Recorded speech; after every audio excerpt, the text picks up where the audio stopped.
Nos ados ont vu tous les Miyazaki. Ils rêvent qu'on les emmène au Japon. Alors je vous donne rendez-vous au musée Ghibli à Tokyo, où vous serez transportés dans l'imaginaire du studio. Incroyable. Mon mari, lui, rêve de s'immerger à fond dans la culture nippone. Après un cours de dessin manga avec un artiste, je vous propose d'assister à une cérémonie du thé. Waouh. Et pour une expérience unique jusqu'au soleil levant, je vous ai réservé une nuit dans un joli ryokan avec un dîner traditionnel. Je nous y vois déjà. Avec Marco Vasco, ne rêvez plus, vivez votre voyage l'esprit libre. Rendez-vous sur marcovasco.fr pour imaginer votre prochain voyage sur mesure. Les podcasts du Figaro. Prêt pour le décollage. Bonjour professeur Pourchet. Bonjour Julie. Vous êtes la chef du service des maladies infectieuses et tropicales de l'hôpital de la Pitié-Salpêtrière à Paris. Aujourd'hui, on va parler paludisme, dengue, chikungunya et autres maladies dont on peut croiser la route en voyage. Surtout, on va se pencher sur les moyens pour éviter d'attraper ces maladies tropicales et que faire si on revient d'un séjour à l'étranger avec. Déjà, quelles sont les maladies tropicales que vous voyez le plus souvent dans votre service ? Avec les voyages en zone tropicale, c'est essentiellement le paludisme pour les zones où il y a du paludisme qui sévit. Et puis tout ce qui est gastro-entérite et troubles digestifs au retour de voyage, ainsi que les problèmes cutanés liés aux piqûres de certains moustiques ou autres insectes. Est-ce que le fait qu'on voyage plus aujourd'hui, que le voyage se soit démocratisé, ça fait que ça a rendu les voyageurs peut-être moins prudents, moins précautionneux en voyage face aux maladies tropicales ? Est-ce qu'on oublie certains vaccins ? Est-ce qu'on prend moins certains traitements ? Est-ce qu'on adopte moins certains gestes ? Vous avez totalement raison, le voyage s'est complètement banalisé en population générale et on se dit que partir au Sénégal, bah oui, c'est facile. On prend un billet d'avion, un hôtel et tout va bien. Non, pour partir dans un certain nombre de pays, il faut justement se prémunir pour éviter des soucis. Donc que ces vaccins habituels soient à jour et puis que les vaccins soient adaptés au pays. Ça peut être par exemple les vaccins hépatite A ou typhoïde pour éviter certaines maladies liées au péril fécal et aux mains pas propres. Prendre des traitements contre le paludisme dans les zones impaludées. C'est des vaccins comme la fièvre jaune. Dans certaines zones où sévit la fièvre jaune, c'est essentiellement l'Amérique du Sud et l'Afrique subsaharienne. Ces vaccins-là sont nécessaires, voire obligatoires pour la fièvre jaune pour entrer dans certains pays. Donc il est important, certes, de voyager, c'est très bien, mais il faut vraiment, pour limiter les risques au retour, pouvoir consulter dans des services spécialisés, comme un certain nombre de services de maladies infectieuses ont des consultations dédiées au voyage, comme l'Institut Pasteur ou d'autres centres. Donc il est important de consulter, d'autant plus qu'à l'heure actuelle, on choisit volontiers son voyage sur Internet. Donc c'est facile, il n'y a plus le conseiller voyage comme avant, avec qui on pouvait échanger et qui pouvait vous dire, bah oui, attention, vous avez besoin de vaccins ou de traitements. Donc c'est important d'anticiper.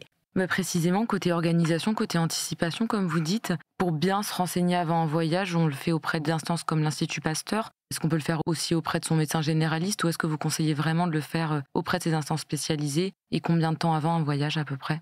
Alors, le mieux, c'est dans des services spécialisés parce que pour le médecin traitant, c'est pas facile de connaître ce qui sévit dans tous les pays et d'expliquer évidemment l'ensemble de ces risques et comment se prémunir. Donc, je dirais plutôt des consultations spécialisées comme l'Institut Pasteur ou les services de maladies infectieuses et tropicales. On en a dans la majorité des grandes villes. Je dirais idéalement, au moins un mois avant, ça laisse le temps de faire les vaccins. Les vaccins, il faut compter au moins 15 jours avant le départ pour qu'il y ait déjà des anticorps qui soient formés et qui commencent à vous protéger.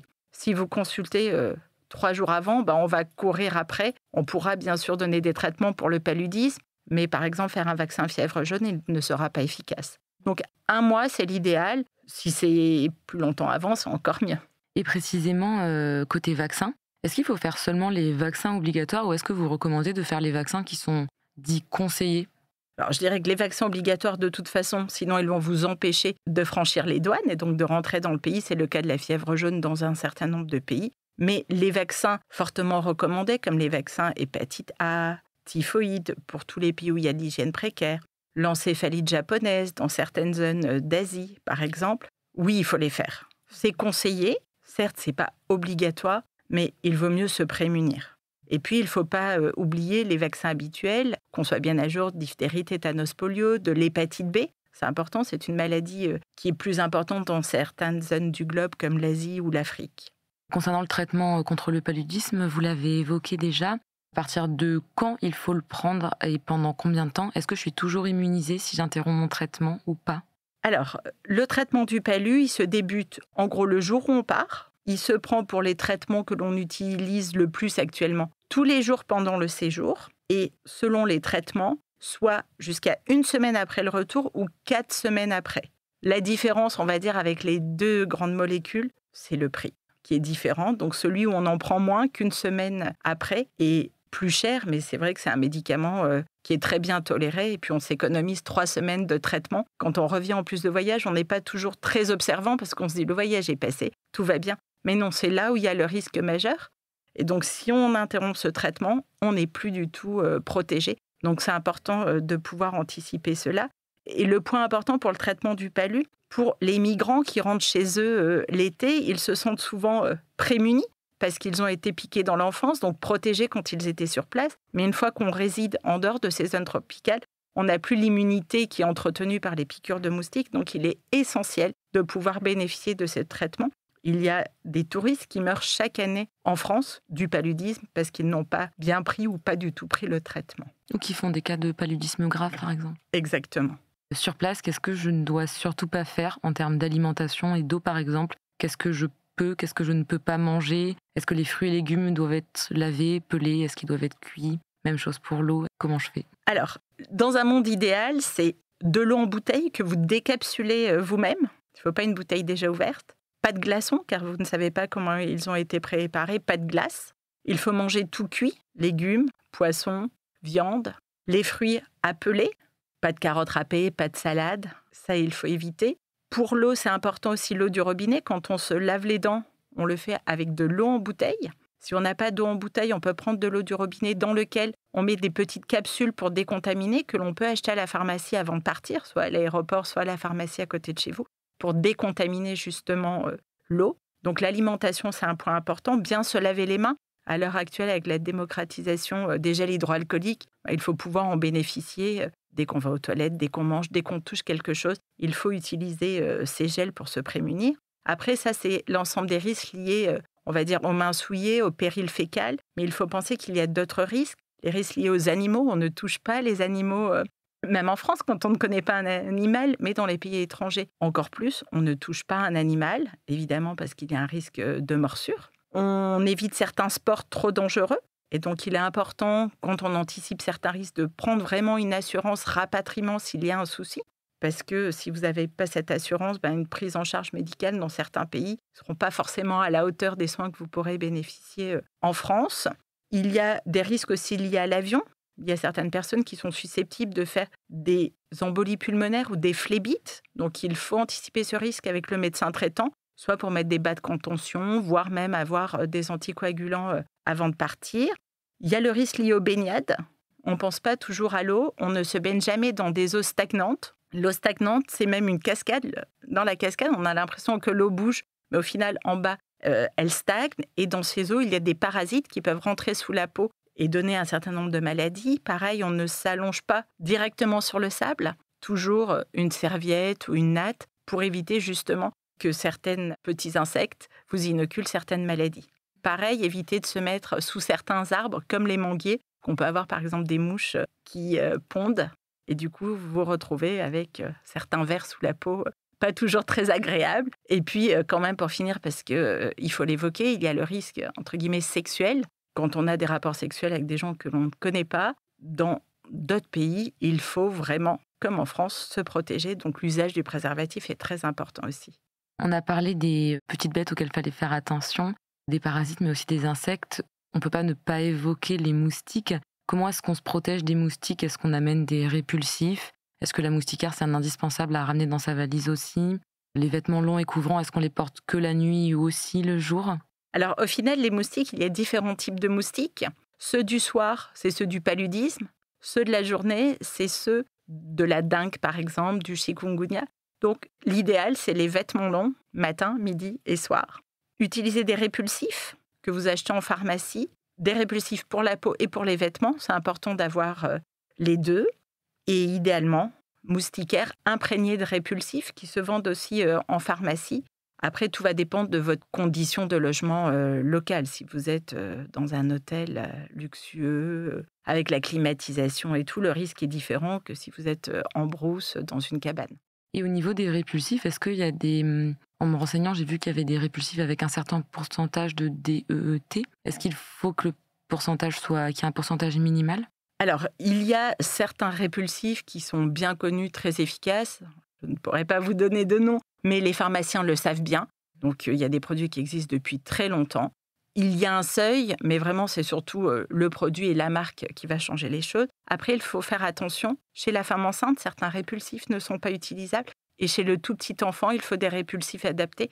Donc, quand on achète, quand on va à la pharmacie, il faut tenir compte de ces 2 paramètres aussi. Ce n'est pas pour tout le monde la même chose. Et côté retour de vacances, plutôt, si je reviens avec des symptômes, c'est quoi les signes qui doivent m'inquiéter ? Je dirais tout ce qui sort de l'ordinaire doit vous inquiéter. De la fièvre, une diarrhée avec du sang dans les selles, des lésions cutanées que vous ne comprenez pas, un mal à la tête inadapté, des douleurs abdominales inadaptées. Dans ces cas-là, il faut vraiment consulter. Et il y a, dans un certain nombre de services de maladies infectieuses, si je prends l'exemple de Paris que je connais le mieux, où on peut vous recevoir sans rendez-vous. Par exemple, nous, à la Pied-Salpêtrière, tous les matins entre 9h et midi, en dehors du week-end, on peut vous voir sans rendez-vous quand vous revenez de voyage avec un symptôme X ou Y. On vous prendra en charge.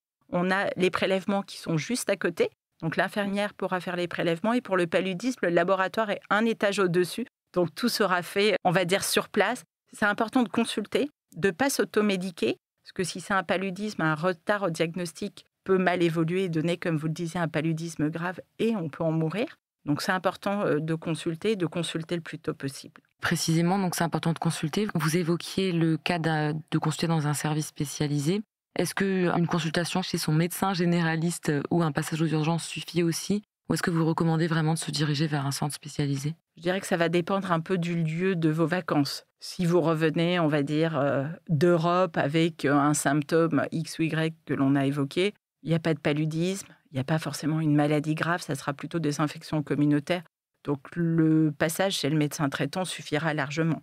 Vous revenez d'une zone tropicale où il y a du paludisme, de la dengue, ce type de maladie-là, je pense que c'est mieux de consulter soit dans des urgences, en fonction si c'est la nuit ou le week-end, ou dans des centres spécialisés où on sera plus à même d'évoquer certaines maladies qui peuvent être aussi contagieuses, donc qui nécessitent une anticipation autour.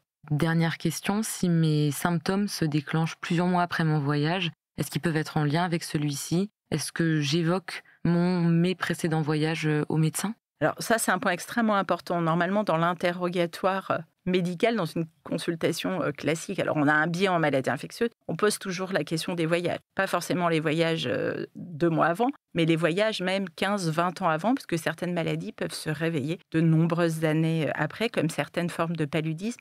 Donc, il est important d'évoquer systématiquement ces voyages et d'en parler spontanément si la demande n'est pas faite pour qu'on puisse orienter aussi les prélèvements parce qu'au final, on ne cherche que ce que l'on a évoqué. Et donc, pour évoquer certains diagnostics, il faut avoir cette notion de voyage. Merci beaucoup, professeur Pourchet. Merci à vous. Je rappelle que vous êtes la chef du service des maladies infectieuses et tropicales de l'hôpital de la Pitié-Salpêtrière à Paris. Merci d'avoir écouté ce podcast. Je suis Julie Malo, journaliste au Figaro. Vous pouvez retrouver Question Voyage sur Figaro Radio, le site du Figaro et toutes les plateformes d'écoute. Si vous avez aimé cet épisode, n'hésitez pas à vous abonner et à laisser votre avis. À bientôt.